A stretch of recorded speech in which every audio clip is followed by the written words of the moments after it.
A very good evening. Thank you for coming. Welcome to Late Night Shmiras Haloshon. Our topic is continuing the topic of Anavah, humility. And we are in chapter 22, Perek Chaf Beis, about 4 pages in, if you're following in the text, page 290. Hine dibarnu ad hena me'anvas hamachshava. Until now we've been discussing humility in attitude. And now we're going to move on and discuss actual activities, actions of humility. Now, just a quick review, in case anyone found that the winds of the hurricane caused some distraction and you didn't fully find last session clear enough due to the brownouts. We said that humility is enormously useful in the topic of Shmiras Halashon, because a person's attitude of not getting hung up with themselves, of how great I am, and therefore I'm at liberty to criticize somebody else and speak about them and speak harshly about them and judge them, etc. Humility plays an enormous role. Also, humility as we described it in terms of trying to help people. I certainly have great attributes. I may be, I'm quoting, not personally, but the most handsome, prettiest person, the most brilliant person, the most well-connected person, the most talented person. But the humble person who says that is thinking, and therefore, how can I help you? Whereas the haughty person is saying, I'm so stuck up with all this, what am I going to demand of you to service me? Because I'm hot stuff. Right? Humility is to be, as we describe it in today's world, the public servant. I'm here to help you because of my position, because of my talent. And humility accomplishes all that to the point that when you do have to criticize a student, a neighbor, or whoever, you're doing it totally constructively, as we described. For example, when the speech therapist comes and meets the homeroom teacher and conferences with the parent, they're sitting down, they're not looking to destroy this poor 10-year-old. They're looking to figure out how to work together to build the child up. If whenever we had a potential Lashon Hara situation, our focus was to be quite that constructive, we'd be doing well. And that's all an outgrowth of attitude and essentially humility. I'm not hot stuff. In 30 years, that kid's going to be in my seat. What can I do for him or her to make things good? We also touched on the problem that Anavah, humility, is enormously challenging, because we do have to have self-pride, we do have to have self-confidence, and to do one of these artificial personal bashing sessions, oh, you're not as great as you think, that's not really going to accomplish the successful, confident, effective person who's going to be able to help themselves and others do what needs to be done. You can't effectively accomplish your mission in this world if you're bashing yourself.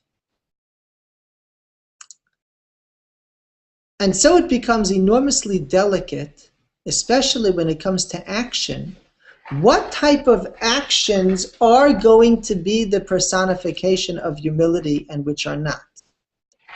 A fascinating historical note, just to be aware of how delicate this is. One of the Musar yeshivas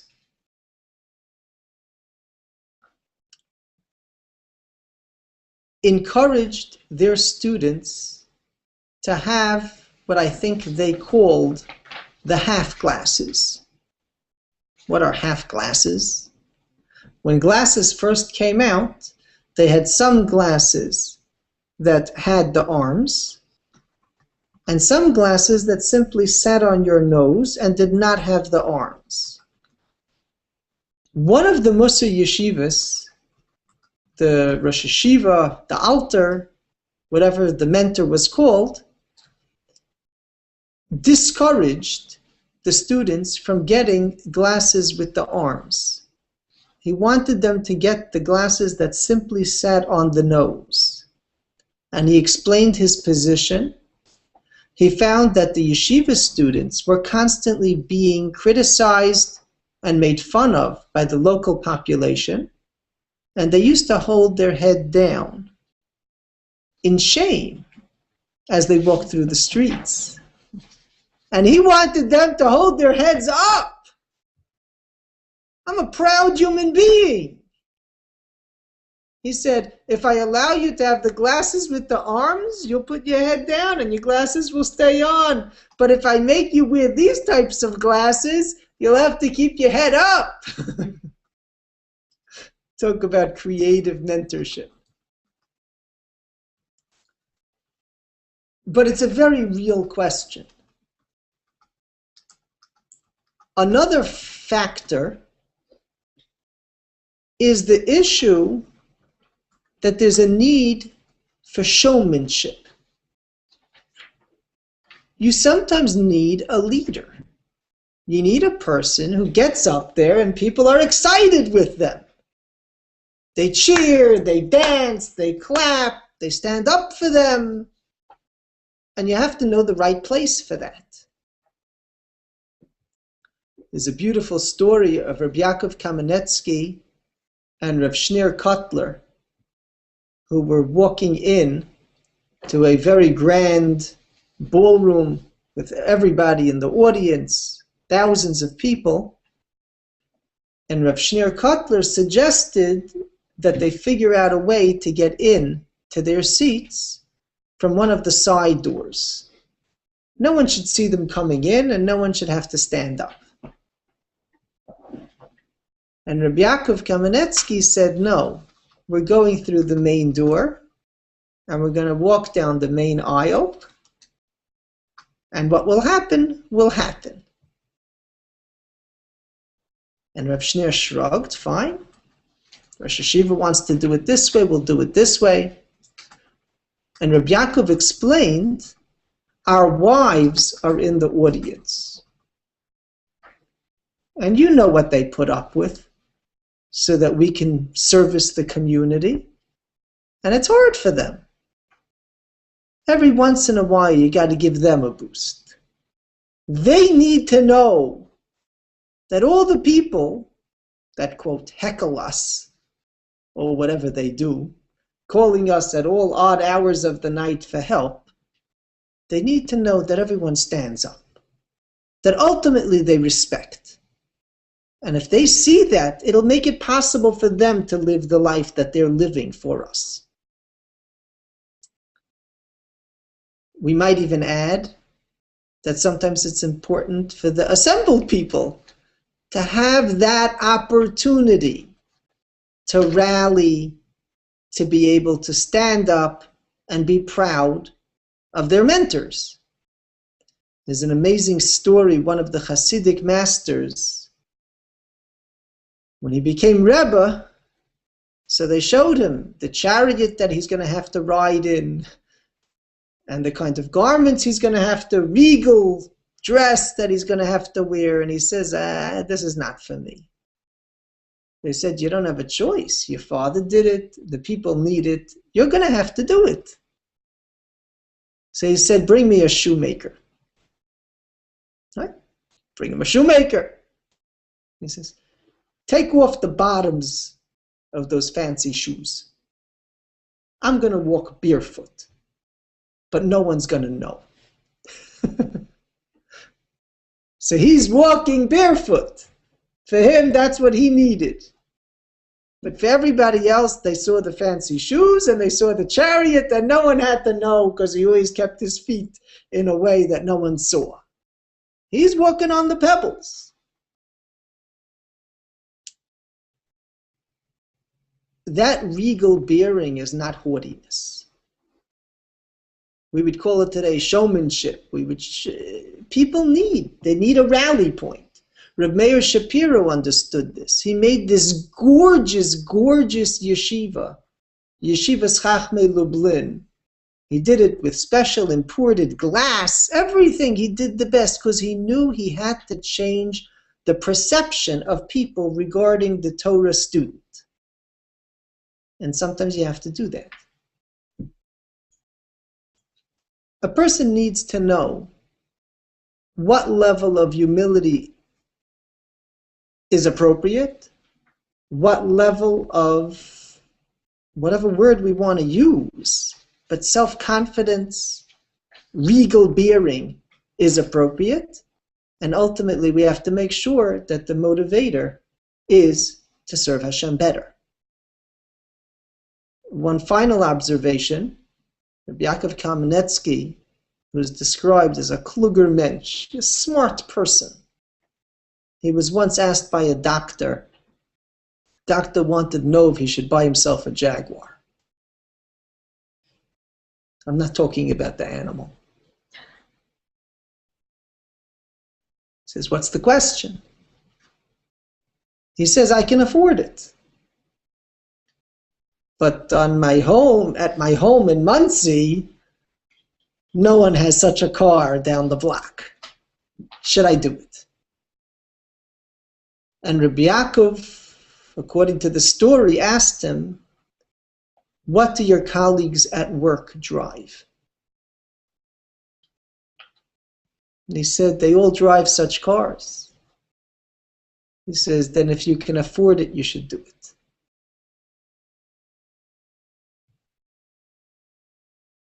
I'm not even going to interpret it. You'll figure it out. But you stand back in awe. He's a kluger mensch. He's a wise man. And he understands.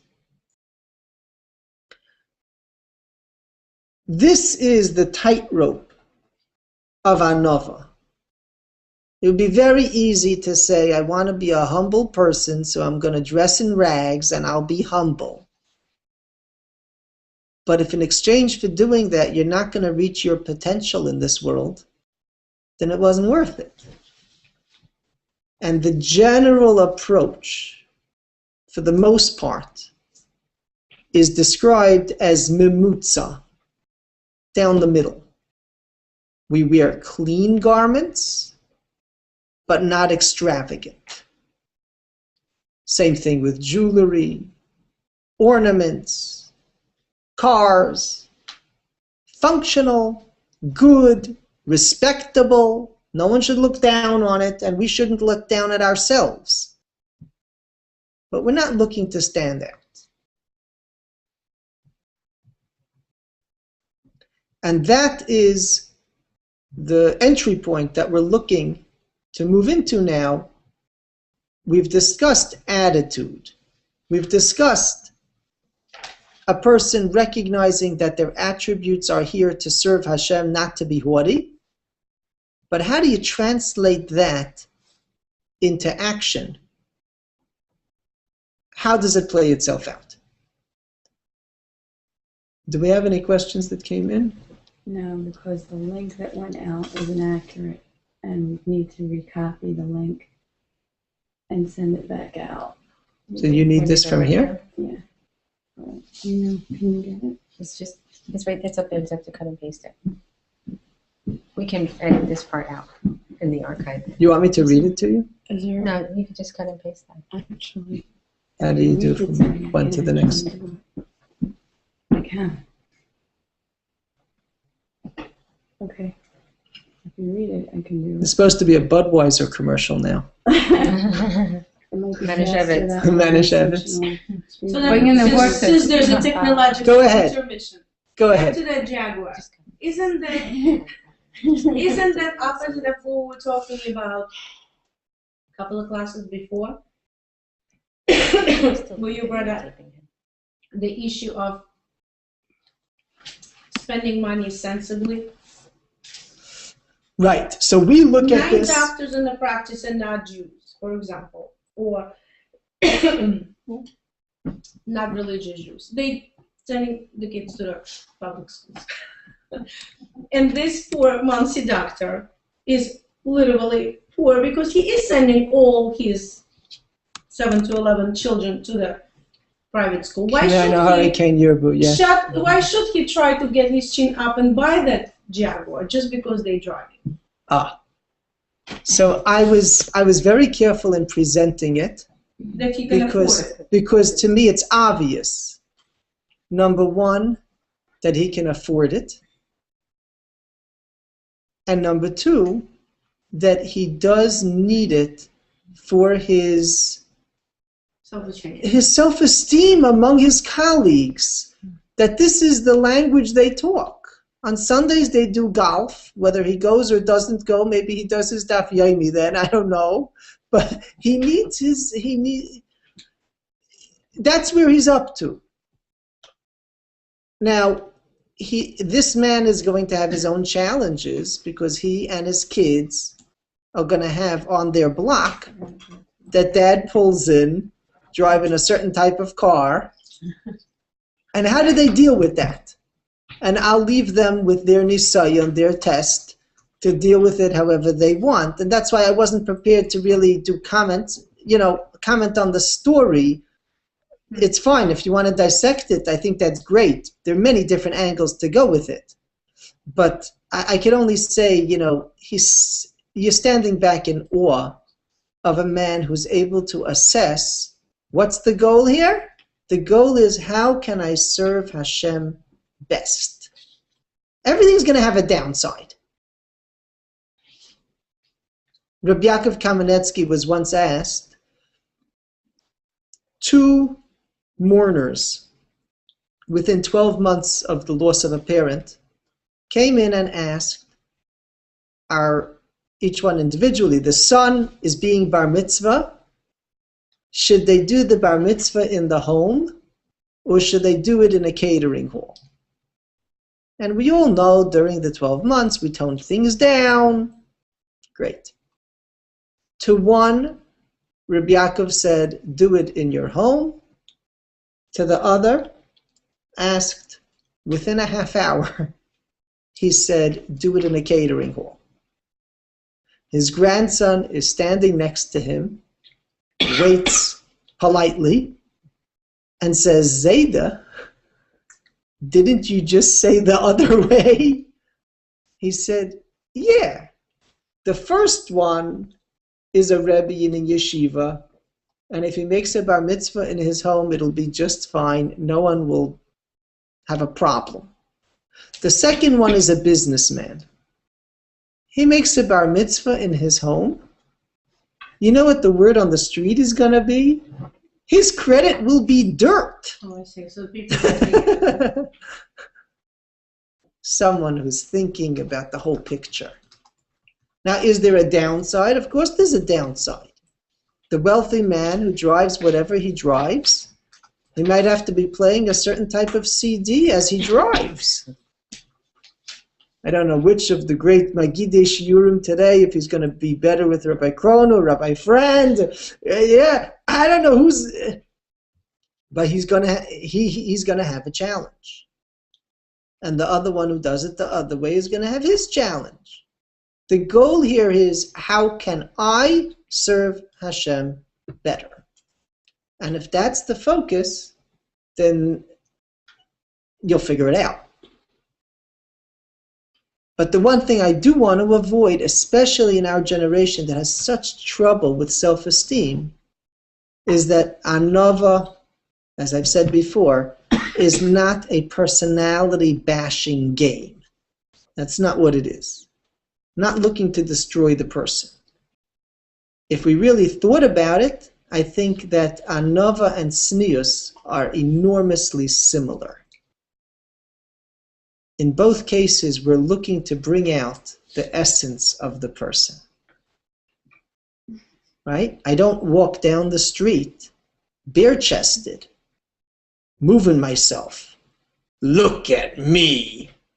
Because that would draw attention to me in a way that's not going to bring out who I really am.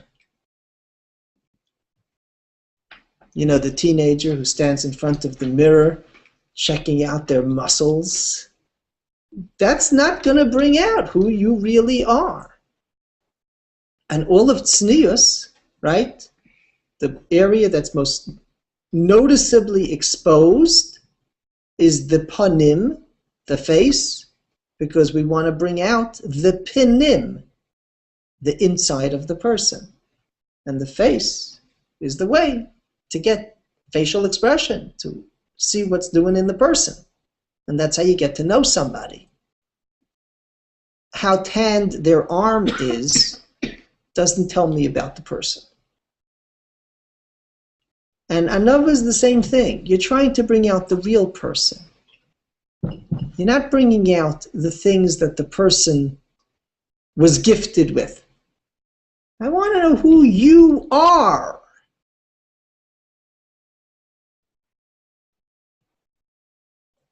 So let's see a little bit in the text how the Mesilas Yesharim deals with this fascinating midah. Again, page 290, if you're in the classic Hebrew English. Ha'echad, number 1.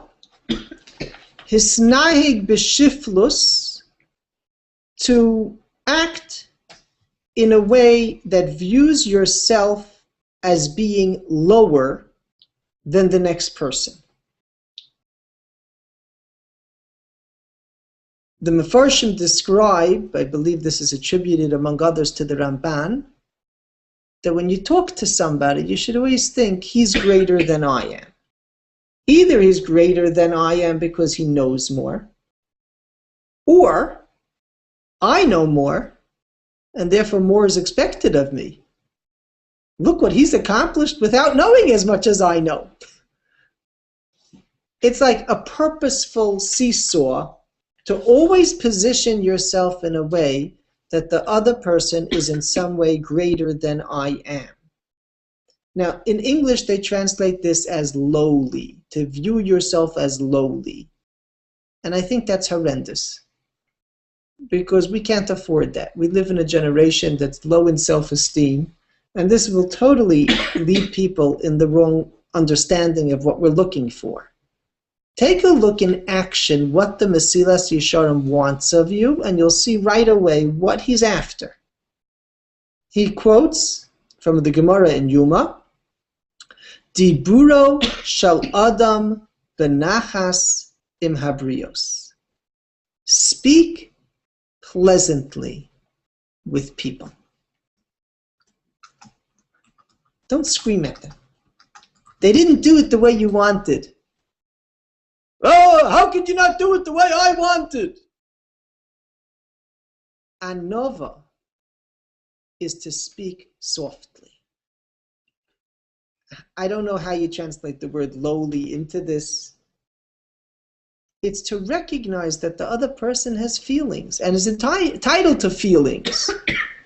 And I'm not a dictator, and they don't owe me the world. And if I don't like the way they did it, then I can tell them, would it be possible for you to switch this and that? I think it might be better. Would you consider?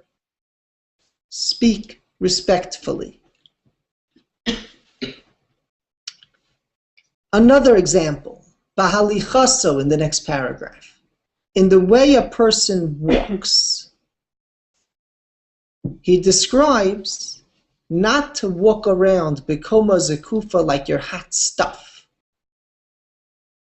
your nose pointed up, but rather Kiderech holech la'asakov, the way of people who are going on their way, attending their business, attending what they have to take care of, which is back to our analogy, the term public servant. I'm here to serve people. I'm on a mission. I have things to do. I don't have time to be stuck up and have everybody look at me. Respectful, dignified. There are times that people are supposed to respect you if you're in that role. As a young man, I was a counselor in a camp. I must have been 17, 18 years old, maybe less. And on the day of Capture the Counselor, I was the only counselor that was not found. So I had hid, was very comfortable in the forest, and I just waited it out. When the announcement finally came, the real announcement for the counselors to come out, not all the announcements to trick us to come out, but when finally announcement came we should come out, so I came out, and I walked into the dining room, and I'm the hero. The head counselor calls me over, the owner. He calls me over, he says, go out and do it again. I said, what? He said, you came in, okay, it's time for lunch. Don't you understand? 150 campers here, they couldn't find you. You're the hero. I mean, the whole activity, you just killed it. Come in, wave your hands, show everybody that you're the hero. I mean, they're paying tuition for the camp. I mean, there has to be an activity here. So he taught me something. There are times that's, however we understand it. You're the hero, you're not the hero. The word haughty has no place. You have a mission. So that's your role. President of the United States, if he's conducting himself with dignity, hail to the chief, they stand at attention, that's correct. I don't know if the President of the United States is supposed to be having his picture taken in jeans when he's on vacation. It might be sufficient to just tell people he's on vacation. It might not be necessary to have the picture everywhere. It's not an act of humility or not of humility. It's being in touch with the role that you play for the people around you. Turning the page 292, he gives another example. Beshifta, when you sit with people. So if you read this and you're not aware with the depth of what humility is, so he says, Mekomo ben hashfalim, your place is among the low people. Doesn't mean go to the garbage dump. It means that you should be perfectly comfortable sitting, communicating, and caring about the people of lesser social stature than yourself. To care about them. What's the source? When you start thinking about sources, it makes this whole thing so easy. Hashem himself. Who does Hashem keep company with, so to speak? The widow, the orphan, the downtrodden. Hashem says, don't mess, they're my friends. Many Jews say it every Motzei Shabbos. Wherever you see Hashem's greatness, that He owns the whole world, and you'd expect the next pasuk to be, and therefore He's haughty. So right after that, you'll always find His humility. That He's out for the downtrodden, He's looking to help people, He sustains the world. So once you understand what we're emulating, So then right away it becomes obvious. What behavior is being expected of you? No, Hashem doesn't want you in the garbage dump.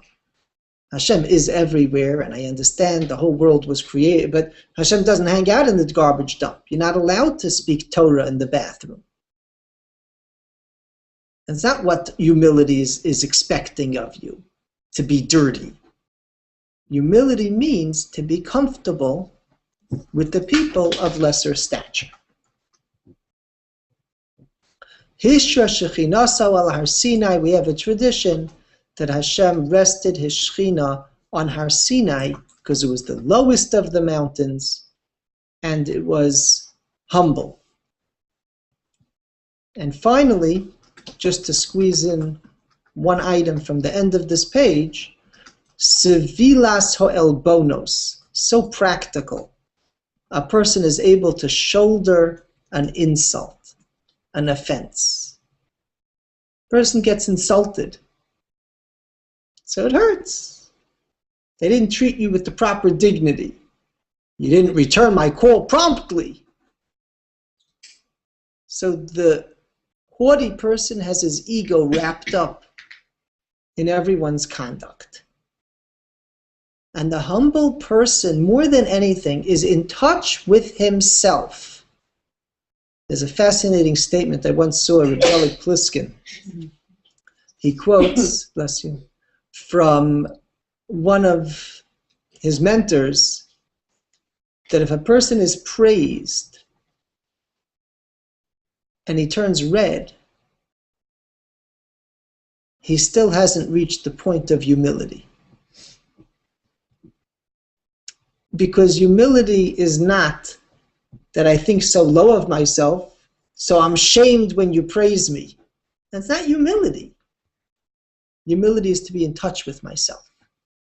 That what you say about me should not change my perception of myself at all, because I know who I am. They say about Rabbi Akiva Eger that at one point he was going to give a presentation in a town and he knew he was going to be introduced. The great scholar! And just on and on and on with praises. So he locked himself in the inn beforehand, and he stood in front of a mirror and he started praising himself. You are so brilliant. You are so smart. And his companion, who was on the other side of the door, locked out, couldn't figure out what this great rabbi is doing. And afterwards, he asked him, he said, oh, I didn't realize you were eavesdropping. I guess I have to explain. I don't want it to go to my head. And just as worthless I know my own words into the mirror are about that, so when the president of the congregation makes the whole speech, it should have no impact on my perception of myself. I am who I am. You insult me, you praise me. It doesn't mean we don't have to positively reinforce each other, but it's a whole different ball game. That's a friend to a friend. I want to bring out the best in you. Not flattery, not chanifa, not a whole ego wrapped up with how many people are honoring me, and I'm keeping a scorecard. Let's pause. So let's pause because we have some. Cindy shared that what you're speaking of reminds her of the wonderful Dvar Torah and Shul that you gave, where you said that people need to fill the roles they're supposed to play. And you gave an example. One second. If I'll be funny, she's critiquing me for repeating myself. No, which was that grandparents need to fill the role of the special Bubby and Zadie, and even though our grandfather passed away, now it's our turn to be the Bubby and Zadie for our kids. So, like, you have to fulfill the role that you're meant to play. So, also, humility means not to change our perception of ourselves, meaning that humility sounds more like self-esteem. She seemed a little confused. They're very similar. Correct humility and self-esteem would actually go together, which is why I keep repeating don't go the route of self-bashing, which is self-destructive. Yeah, self-esteem, accurate self-esteem. Okay. That's a good link. Anybody live have a contribution? I do. Go ahead. I'd like to make a connection, but tell me if it makes sense. In terms of parenting, how we're supposed to be on even if our children are wonderful or poorly behaved in some moment, not our children, other people's children, but we are who we are, and we're serving Hashem, we're playing our role, we're speaking softly, we're walking about our business. It just really spoke to me as a parent. Good.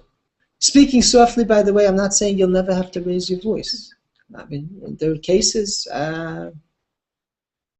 you have to know what works for you and speak to your mentor and figure it out, if it's ever permitted. But it would seem that there are times where one does have to raise a voice, hopefully very few and far between. But be that as it may, parenting is a perfect example of this.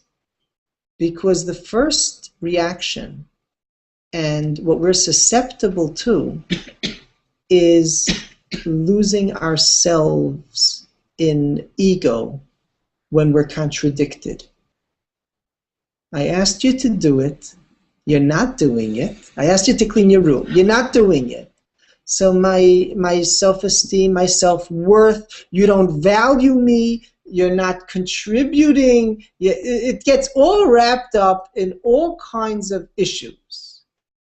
And if we can slow ourselves down and realize, I am who I am, I know who I am. I am parenting a child. I am mentoring a student. Let's face it. There's a quote out there that even the best of children only listen 80% of the time, or something like that. This is not about your validity as a parent or as a person. This is a dynamic of life. You're trying to direct someone to do something, and they will be directable or they will not be directable. Once you do that, you take the charge out of it. And yes, a person's self-worth, self-confidence, everything makes all the difference in being able to stay calm. Picture a teacher walking into the classroom, unsure of his or herself. So fine, they're putting on a good show, and they're doing all the right moves. There's a fascinating presentation by one of the great educators in New York. I listened to him speak once. He recommends, at least for the men, when you have a tough group of students, one hand in the pocket.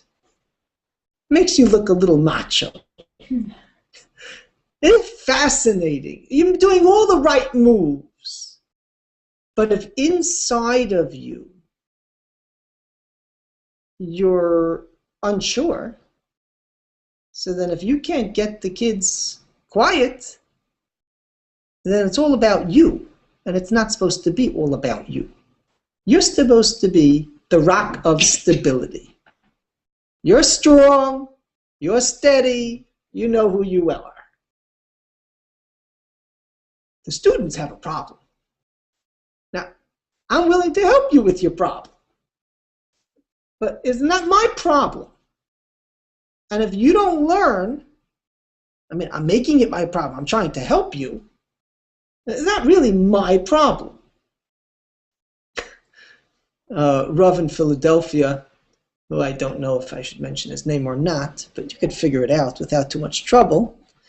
A few years my senior.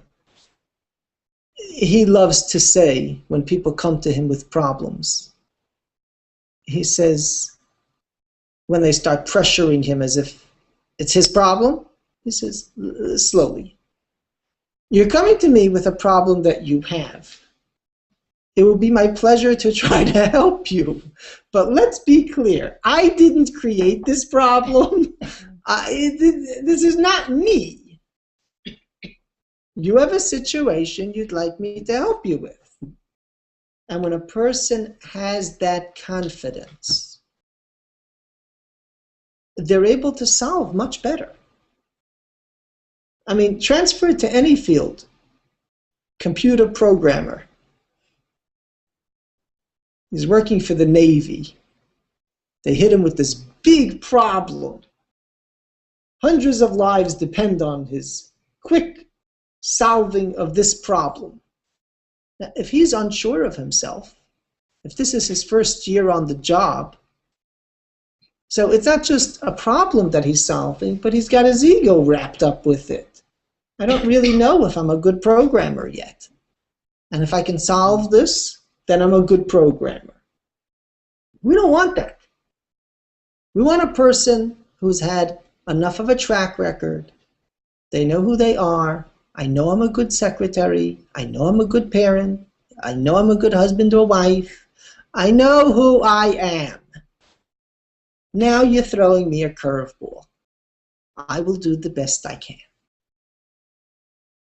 And that confidence is awesome. Yeah. So there's just a couple. She thanked you because the old Vartover still rings in her head daily. Tell her to write it up.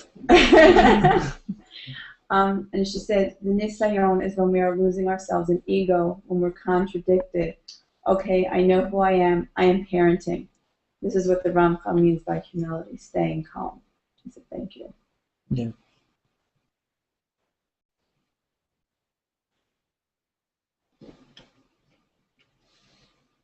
We good? There is a joke about Mesilas Yesharim. I can't resist. There's a woman who titles herself Ruth Lewis. I believe it's a pen name.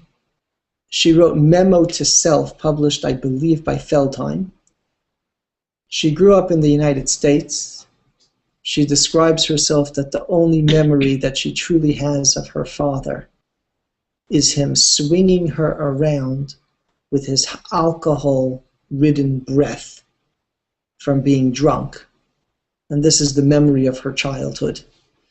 And she became frum and lives in Mea Sha'arim. And Baruch Hashem, I mean, I hope she has a very happy family, etc. I read the book years ago. She writes there that when she started out, they told her that Mesilas Yesharim is the guidebook for spirituality. This is the book. You got to master this book. And she writes, and I figured it'll be a cinch. I took a look. I saw 336 pages. If I do a page a day, I'll be done in just over a year. And then she concludes, and I see it's going to take a lifetime. And that's what we're addressing, because every time you gain a perspective, you then have to try to go and apply it to real life living. And you realize both the beauty of it and the challenge. Let's do a little bit of straightforward Shmiras Halashon on the sheets that we copied for tonight, taken from the Chafetz Chaim on the laws of Rechilus, chapter 7. There is no difference in Rechilus. Remember, what is Rechilus? Relating information that's true and not even bad, but hurtful and damaging. Right? You go over to a competitor and say that his competitor has a lot of customers today. It's true.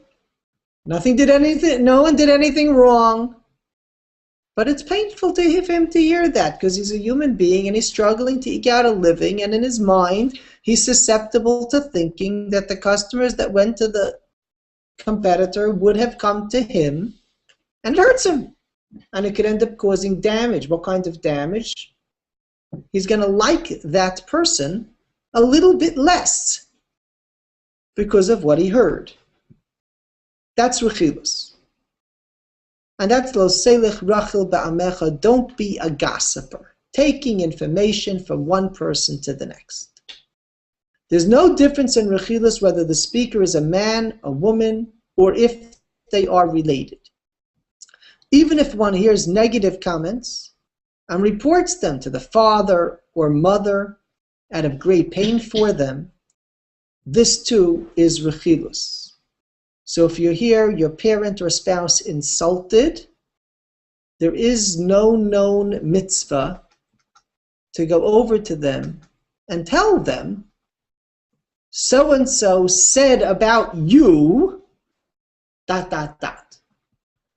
if you have a problem and you need to emote, we can discuss separately how you're going to deal with it. That's the case of Lashon Hara L'Toelas for a constructive purpose. But it may very well not be with the person who's going to be hurt by hearing that they were insulted. Someone was kind enough to give me a book of quotable quotes. And one of the great quotes in there is,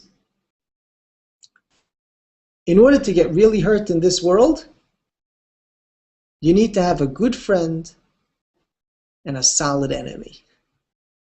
The solid enemy to insult you, and the good friend to report it to you.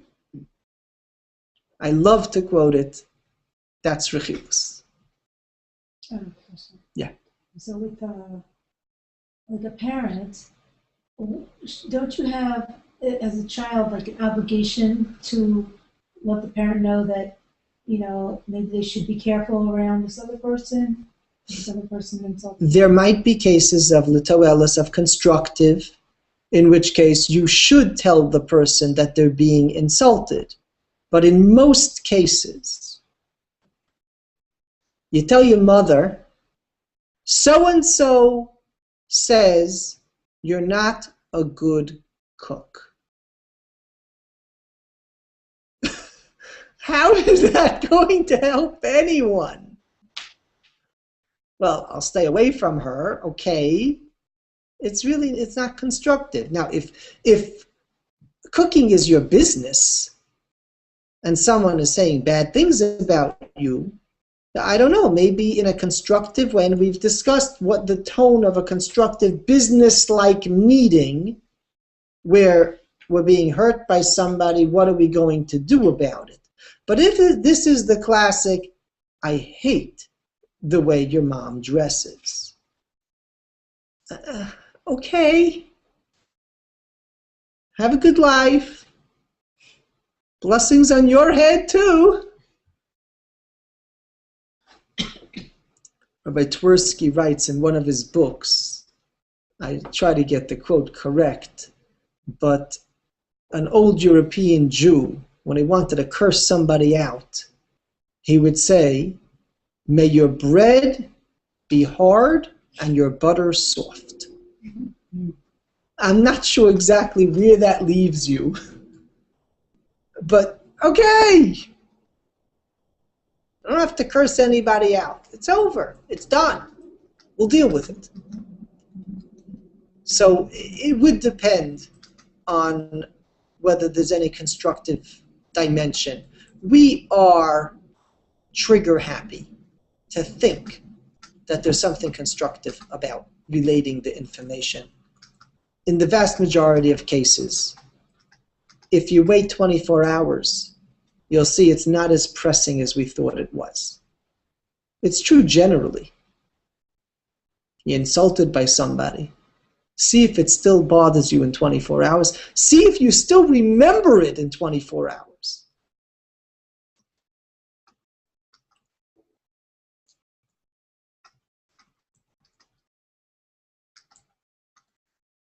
Number 3.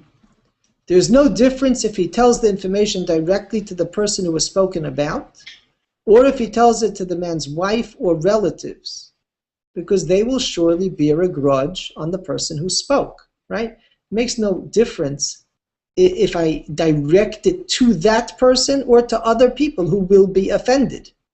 Therefore, even if he tells them not to tell, it's still rechilos because they themselves will bear grudges. Now again, I'm not saying that you shouldn't protect yourself. We need to discuss that. But if it's the standard stupidity, what unfortunately gets captured today on email and gets publicized even if you didn't intend it, it's not necessary to repeat everything. Just as an aside on the topic of email, great tip. Don't enter the send to line until you've reread your message. Make sure it's really what you want to say. Okay. Any questions?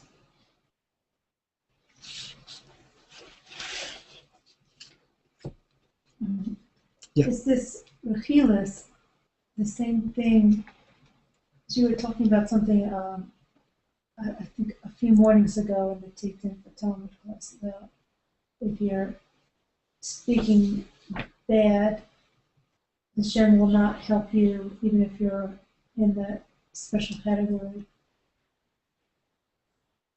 Forgive me, but you're going to have to quote the page. Whatever. I can't. I don't recall. I'm sorry. I'll have to email the question to you. Okay? Good for you. We're good? Mm-hmm. Thank you, everyone, for joining. And have a great week. And you tell Ina that it's news and another word I forgot. Humility. Yeah. Or humbleness. It's help. It's still on. You want it.